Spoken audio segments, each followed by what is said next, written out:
జై గురుదేవ్. ఓం శ్రీ శ్రీరామకృష్ణ సమర్థ సద్గురుదేవాయ నమః. ఇంతకుముందు ఫస్ట్ ఆడియోలో చెప్పుకున్నట్లు ఫస్ట్ 7 years ఉపాసన పీరియడ్ కాగా తర్వాత 7 years 2007 నుంచి 2014 వరకు మాస్టర్ గారు శ్రీ అరబిందో ఆశ్రమ్ బెంగళూరులో ఒక సాధనా పీరియడ్గా జరిగింది మాకు.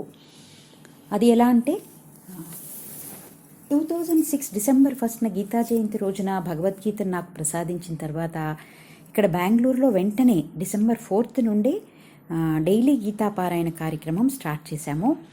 అది మొదలుపెట్టడానికి నాతో సహకరించిన వాళ్ళు వేరే ఎవరూ కాదు, శ్రీ అరబిందో స్టడీ గ్రూప్లో అప్పటికే రెగ్యులర్గా ఎస్టాబ్లిష్ అయిన స్ట్రాంగ్ సీనియర్ సాధకుల యొక్క టీం మెంబర్స్ అన్నమాట.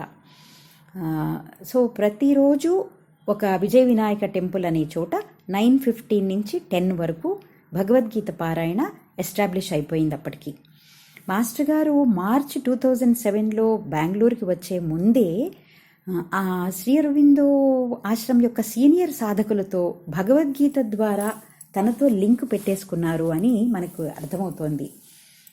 తర్వాత మార్చ్ 2007లో ఒక గమ్మత్తైన ఒక విచిత్రమైన సంఘటన జరిగి మాస్టర్ గారు శ్రీ అరబిందో ఆశ్రమం జేపీ నగర్ బెంగళూరులోకి ఎంటర్ అయిపోయారు. ఇప్పుడు ఇన్సిడెంట్స్ అన్నీ కవర్ చేయలేకపోతున్నాను, ఆడియో వాల్యూమ్స్ ఎక్కువైపోతున్నాయని.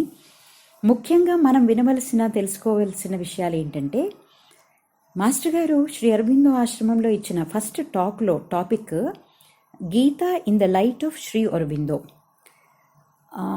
ఇక్కడ మనకి ఏమేమి పాయింట్స్ చెప్పడం వలన అంత మార్పు వచ్చి అసలు మాస్టర్ గారు వెంటనే మళ్ళీ ఎన్నో టాక్స్ ఇవ్వగలిగారు అనేది మనకి ఫస్ట్ తెలియాలి కదా. ఆంధ్రాలో మనకి ఎన్నో విషయాలు మళ్ళీ తిప్పి చెప్పి మనలను ప్రిపేర్ చేసి మన పాత్రతను పెంచి గురు ప్రణాళికలో భాగస్వాములను చేసిన మాస్టర్ గారు 2007 మార్చిలో శ్రీ అరబిందో ఆశ్రమంలో మనకు చెప్పిన విషయాలన్నిటి సారాంశాన్ని ఒక్క రోజులో ఒక్క టాక్లో దింపేశారని చెప్పచ్చు. అది ఒక అద్భుతమైన సందేశం. 5,000 సంవత్సరాల క్రితం 5,000 సంవత్సరాల క్రితం శ్రీకృష్ణుడు మహాభారత యుద్ధం తర్వాత ఇన్కంప్లీట్గా వదిలివేయబడిన వర్క్ ఇప్పుడు శ్రీ అరబిందో వారి ద్వారా కంటిన్యూ చేయబడుతోంది. Lord Krishna consciousness over mental consciousness అయితే ఆ తర్వాత హయ్యర్ లెవెల్స్ అన్నిటినీ దాటి సుప్రామెంటల్ కాన్షియస్నెస్ని శ్రీ అరబిందో ఈ భూమిపైకి దింపారు. మహాభారత యుద్ధం ఇంకా ముగియలేదు. It is still continuing in the subtle realms. It is nothing but continuity of consciousness అని చెప్తూ, are you ready to collaborate in his work అని అడిగారు. మీలో చాలామందికి ఆల్రెడీ డివైన్ కాల్ వచ్చే ఉంటుంది, కానీ మనుష్యాణం సహస్రేషు అని గీతలో చెప్పినట్లు 1000 మందికి కాల్ వస్తే ఏ ఒక్కళ్ళు రెస్పాండ్ అయినట్టు మీరు ఆ కాల్ని మిస్ అవుతున్నారేమో చూసుకోండి అని శ్రీ అరబిందుల వారి ఎగ్జాంపుల్సే అనేకం కోట్ చేశారు మాస్టర్ గారు. అందులో ఒకటి ఇండియన్ ఇండిపెండెన్స్కి సంబంధించిన యాక్టివిటీస్ని ఆపేయమని శ్రీ అరబిందోకి కూడా ఆదేశం వచ్చింది, లోపల నుండి పిలుపు వచ్చినా కూడా ఇది ఇంపార్టెంట్ వర్క్, నేను చేయకపోతే ఇంకెవరు చేస్తారు అనే భావంతో ఆ వర్క్ని ఆపకపోవడంతో అక్కడ డివైన్ ఇంటర్వెన్షన్ జరిగి అలీపూర్ జైలుకి ఫోర్స్ఫుల్గా పంపడం జరిగింది శ్రీ అరబిందో వారిని. అది అలీపూర్ జైలు కాదు, అలీపూర్ ఆశ్రమం అని తెలుసుకోవాలి మీరు. అక్కడ ఉన్న ఒక్క సంవత్సరము ఒక తపస్సులాగా చేసుకున్నారు శ్రీ అరబిందుల వారు అని చెప్పారు. శ్రీ అరబిందోస్ 3 madnesses గురించి మెన్షన్ చేసి, ఆ 3 madnesses మీరు కూడా డెవలప్ చేసుకోవాలి, మీరు డెవలప్ చేసుకోవడమే కాకుండా మీ ఫ్రెండ్స్కి కూడా స్ప్రెడ్ చేయాలి అని ఎప్పుడూ వినని పద్ధతిలో మాస్టర్ గారు ఆ టాక్లో మెన్షన్ చేశారు. ఇంకోటి ఏం చెప్పారంటే, గురువుల్ని లైబ్రరీస్లో బుక్స్ రూపంలో బంధించకండి, వారు అందించిన జ్ఞానాన్ని మీ అందరి ద్వారా బయటికి తీసుకొని వచ్చి మీరు గురువులకి మైకులుగా మారి ప్రపంచంలోకి ఇంకా మీరే తీసుకొని వెళ్ళాలి ఆ జ్ఞానాన్ని అని మాస్టర్ గారు చెప్పారు.